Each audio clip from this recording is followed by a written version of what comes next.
தாவீதின் குமாரனாகிய இயேசு கிறிஸ்துவின் நாமத்தினாலே உங்களை வாழ்த்துகிறேன். இந்த மாதத்திலும் உங்களை சந்திப்பதில் நான் மிகுந்த மகிழ்ச்சி அடைகிறேன். இந்த 2025 ஆண்டு பிறந்து ஒரு மாதத்தை கடந்து வர கர்த்தர் நமக்கு கிருபை பாராட்டி இருக்கிறார்.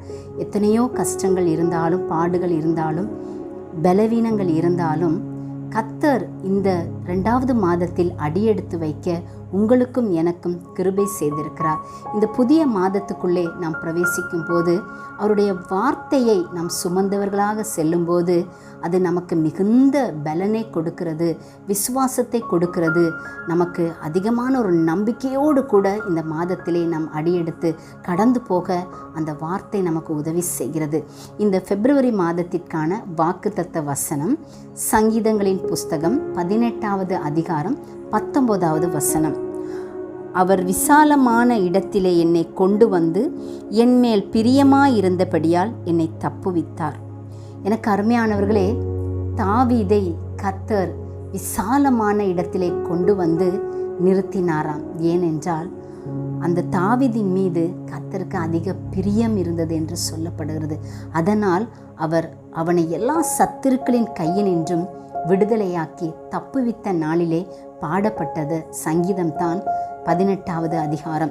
எனக்கு அருமையானவர்களே, 2 சாமுவேல் 22வது அதிகாரம் 1வது வசனத்தை நாம் பார்க்கும்போது, கர்த்தர் தாவீதை அவனுடைய எல்லா சத்துருக்களின் கைக்கும் சவுலின் கைக்கும் நீங்களாக்கி விடுவித்த போது அவன் கர்த்தருக்கு முன்பதாக பாடின பாட்டுதான் இந்த 18வது அதிகாரம். எனக்கு அருமையானவர்களே, தாவீது அதிகமான ஒரு நெருக்கத்தில் அவர் வாழ்ந்து கொண்டிருந்தார். நெருக்கத்தினின்று அவரை விசாலத்தில் கர்த்தர் கொண்டு வந்து நிறுத்துவதை குறித்து அவர் பாடின பாட்டுதான் இது. எனக்கு அருமையானவர்களே, இந்த வார்த்தையை 3 பகுதிகளாக நாம் பிரித்து தியானிக்கலாம். முதலாவது, விசாலத்தில் கொண்டு வந்து தாவீதை கர்த்தர் நிறுத்துகிறார். ஏனென்றால் தாவீது தன்னுடைய வாழ்க்கையிலே நெருக்கத்திலே இருந்தார், கஷ்டத்தில் இருந்தார், உபத்திரவம் பாடுகளின் மத்தியிலே இருந்தார். ஏனென்றால் தாவீதுக்கு அதிக சத்துருக்கள் இருந்தார்கள். சவுல் தன்னுடைய சொந்த மாமனாரே சத்துருவாய் இருந்து அவன் போகிற இடத்திலெல்லாம் அவனை பின்தொடர்ந்து வந்து எப்படியாவது அவனை அழித்து போட வேண்டும் என்று சொல்லி பின்தொடர்ந்து வந்து கொண்டிருந்த ஒரு சூழ்நிலை. ஏனென்றால் தாவீதின் மீது அந்த சவுலுக்கு பொறாமை, பெரிய பிரச்சனை ஒன்றுமில்லை, பொறாமைதான் அதற்கு காரணம். ஏனென்றால் கோலியாத்தை தாவீது வென்றபோது அங்கிருக்கிற பெண்கள் பாடினார்கள், சவுல் கொன்றது 1000, தாவீது கொன்றது 10,000 என்று சொல்லி பாடின அந்த பாடலின் சத்தத்தை கேட்ட சவுலுக்கு இந்த தாவீதின் மீது பொறாமை வந்தது. இன்று நம்முடைய வாழ்க்கையிலும் அப்படித்தான். நம்மோடு பெரிய பிரச்சனை ஒன்றும் இருக்காது, ஆனால் நம்ம மேலே இருக்கிற பொறாமை நிமித்தம் இன்று நம்முடைய வாழ்க்கையிலும் அநேக சத்துருக்கள் பின்தொடர்ந்து நம்மை அழித்து போடும்படி வந்து கொண்டிருக்கிறார்கள். எனக்கு அருமையானவர்களே, தாவீதை கர்த்தர் விசாலத்தில் நிறுத்தினார்.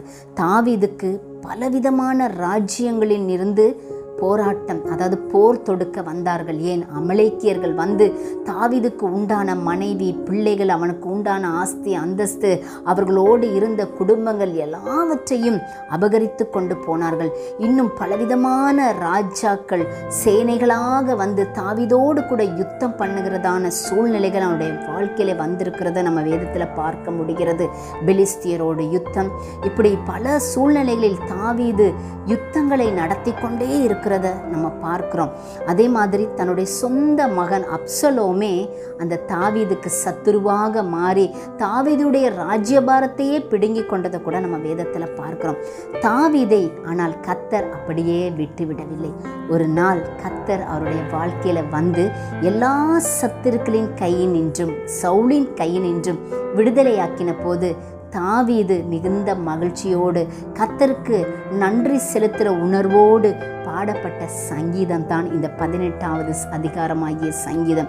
எனக்கு அருமையானவர்களே, கர்த்தர் அவர் அந்த நெருக்கத்தில் வாழ்ந்து கொண்டிருந்த தாவீதை ஒரு நாளில் கர்த்தர் என்ன செஞ்சாராம், விசாலத்தில் கொண்டு வந்து நிறுத்தினார். தாவீது சொல்றாரு, சங்கீதம் 4வது அதிகாரம் 1வது வசனத்தில், நெருக்கத்தில் இருந்த எனக்கு விசாலம் உண்டாக்கினீர்னு சொல்லி தாவீது சொல்றதை பார்க்கிறோம். இன்னும் சங்கீதம் 120வது அதிகாரம் முதலாவது வசனத்துல தாவீது சொல்றாரு, என் நெருக்கத்திலே கர்த்தரை நோக்கி கூப்பிட்டேன், அவர் எனக்கு செவி கொடுத்தார். நெருக்கமான சூழ்நிலையில தாவீது பயந்து கொண்டு இருக்கவில்லை, அவர் கலங்கி கொண்டு இருக்கவில்லை, அவர் புத்திமானாய் செயல்பட்டார். அவர் கர்த்தரை நோக்கி கூப்பிட்டார். கர்த்தரை நோக்கி அபயம் இடும்போது கர்த்தர் அந்த நெருக்கமான சூழ்நிலையை விட்டு அவரை விசாலத்தில் நிறுத்துவதை நம்ம பார்க்கிறோம். உங்களுடைய வாழ்க்கையிலும் பலவிதமான நெருக்கமான ஒரு சூழ்நிலையில் நீங்கள் இருக்கலாம், நீங்கள் கலங்கி கொண்டிருக்கலாம். ஆனால் கர்த்தர் சொல்கிறாரு, இந்த மாதத்தில் வாக்குத்தத்தமாக கொடுக்குறாரு, உங்கள் நெருக்கத்திலிருந்தும் உங்களை விடுதலையாக்கி உங்களையும் அந்த தாவீதை போல விசாலத்தில் நிறுத்துவேன் என்று சொல்லி அவர் வாக்கு கொடுக்கிறாரு. ரெண்டாவது காரியத்தை பார்த்தீங்கன்னா, என்மேல் பிரியமாயிருந்தபடியால் என்னை தப்புவித்தார்னு சொல்லி தாவீதின் மீது கர்த்தர் பிரியமாயிருந்தார். தாவீதின் மீது கர்த்தர் பிரியமாயிருப்பதற்கு அநேக காரியங்கள் இருக்கலாம். சங்கீதம் 143:10 சொல்லுகிறது, உமக்கு பிரியமானதை செய்ய எனக்கு போதித்தருளும், நீரே என் தேவன், உம்முடைய நல்ல ஆவி என்னை செம்மையான வழியிலே நடத்துவாராக என்று சொல்லி தாவீது ஜெபிக்கிறார். தாவீது கர்த்தரை நோக்கி ஜெபிக்கிற ஒரு நல்ல ஜெபம். இன்றைக்கு நம்முடைய ஜெபம் எப்படி இருக்கிறது? ஆண்டவரே, எனக்கு அதை தாங்க, இதை தாங்க, எனக்கு அந்த ஆசீர்வாதம் வேணும், இந்த ஆசீர்வாதம் வேணும் என்று சொல்லி பலவிதமான நமக்கு பர்சனலாக நமக்கு என்னெல்லாம் தேவையோ அதை லிஸ்ட்டு போட்டு ஆண்டவர்கிட்ட நம்ம கேட்டுக்கிட்டே இருக்கிறோம். ஆனால் தாவீதுடைய ஜெபம் வித்தியாசமாக இருக்குது.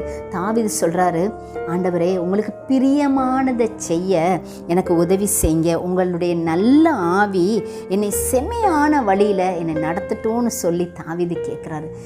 ஆம் பிரியமானவர்களே, தாவீதுடைய ஜெபம் ஒரு கருத்தான ஒரு அர்த்தமுள்ள ஜெபமாக இருந்தது. ஆண்டவரே, உமக்கு பிரியமானதை என் வாழ்க்கையில் நான் செய்யணும், செம்மையான வழியில் நீங்கள் என்னை நடத்தணும், உம்முடைய ஆவியானவர் என்னை ஆளுகை செய்யணும்னு சொல்லி அவர் கேட்குறாரு. எனக்கு அருமையானவர்களே, உங்களுடைய ஜெபம் எப்படி இருக்கிறது? இந்த நாளிலே ஆராய்ந்து பார்க்க வேண்டும். எப்பொழுதும் கர்த்தருக்கு முன்பதாக உங்களை நிறுத்தி, ஆண்டவரே, என்னுடைய வாழ்க்கையில் சின்ன காரியமாக இருந்தாலும் பெரிய காரியமாக இருந்தாலும் நான் எதை செய்தாலும் அது எல்லாமே உமக்கு பிரியமாய் இருக்க வேண்டும் ஆண்டவரேன்னு சொல்லி ஜெபிக்கும் போது கர்த்தர் நம்மீது அவர் பிரியம் கொள்ளுகிறவராக இருக்கிறார். நம்மை அவர் நேசிக்கிறார். நம்மேல் பிரியம் கொண்டு அவர் நம்மை எல்லா விதமான சத்துருக்களின் கையிலிருந்து தப்புவிக்க அவர் வல்லமையுடையவராக காணப்படுகிறார். அன்பானவர்களே, இந்த தாவீதை போல கர்த்தருக்கு நான் என்ன செஞ்சால் ஆண்டவருக்கு பிரியமாக இருக்குன்னு சொல்லி நம்ம என்ன செய்யணும்? சிந்திக்கணும், செயல்படணும். நம்முடைய வாழ்க்கையில் கர்த்தரை பிரியப்படுத்த என்னெல்லாம் செய்யலாமோ அதெல்லாம் செய்யும்போது கர்த்தருடைய பிரியம் நம்மீது இருக்கிறது. அவர் நம்மை எல்லா சத்துருக்களின் கை நின்று நம்மை விடுதலையாக்கி நம்மை அவர் விசாலத்தில் நிறுத்தி நம்மை ஆசீர்வதிக்கிற ஒரு தேவனாக இருக்கிறார். 3வது பகுதி, என்னை தப்புவித்தார் என்று சொல்லப்படுகிறது. எல்லா சத்துருக்களின் கைகளிலிருந்து அவரை விசாலத்தில் நிறுத்தி அவரை தப்புவித்து அவருக்கு ஆசீர்வாதத்தையும் கர்த்தர் கொடுக்கறத நம்ம பார்க்கிறோம். ஆனால் இந்த யுத்தத்தை பார்த்தீங்கன்னா, தாவீது ஒரு யுத்த வீரராக இருந்தாலும் இந்த 18வது அதிகாரத்தில் கர்த்தரே தாவீதுக்காக யுத்தம் செய்கிறத பார்க்கிறோம். அவருடைய நாசில் இருந்து புகை எழும்புகிறது, அவருடைய வாயில் இருந்து அக்கினி புறப்படுகிறது. தாவீதுடைய சத்துருக்களை கர்த்தர் நேரடியாக வந்து தாவீதுக்காக யுத்தம் செய்வதை நம்ம பார்க்க முடிகிறது. இன்னும் பார்த்தீங்கன்னா, கர்த்தருடைய சத்தம் குமுறி உன்னதமானவர் தமது சத்தத்தை தொனிக்க பண்ணினார், கல்மழையும் நெருப்பு தழலும் விழுந்தது என்று சொல்லி இந்த பகுதியில் நம்ம பார்க்க முடிகிறது. அப்படியாய் கர்த்தர் அவனுக்காக அவர் யுத்தம் செய்கிறார்.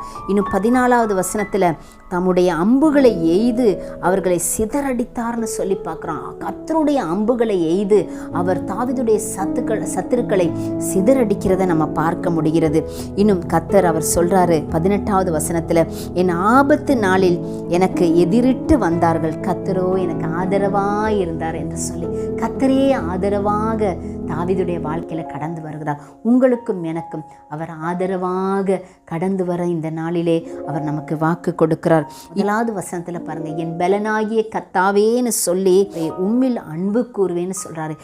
பாருங்க, அவர் கர்த்தரை தன்னுடைய பலனாக கொண்டார்.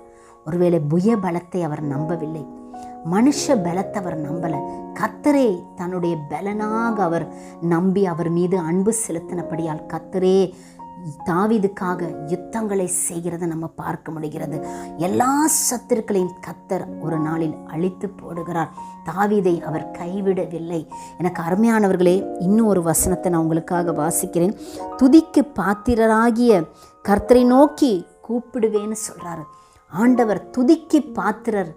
வானத்தையும் பூமியையும் படைத்த கர்த்தர் ஒருவர் தான் துதிக்கு பாத்திரர் என்பதை தாவீது அறிந்து அவர் ஒரு நாளில் 7 தரம் கர்த்தரை துதிக்கிற ஒரு மனுஷனாக காணப்படுகிறார். நீங்களும் நானும் கர்த்தருக்கு பிரியமாய் வாழ, கர்த்தருக்கு எது பிரியமோ அதை செய்ய ஒப்பு கொடுக்க வேண்டும். நம்முடைய வாழ்க்கையில் நம்ம கர்த்தரை அதிகமாய் துதிக்கணும்னு சொல்லி இந்த பகுதியில் நம்ம பார்க்கிறோம்.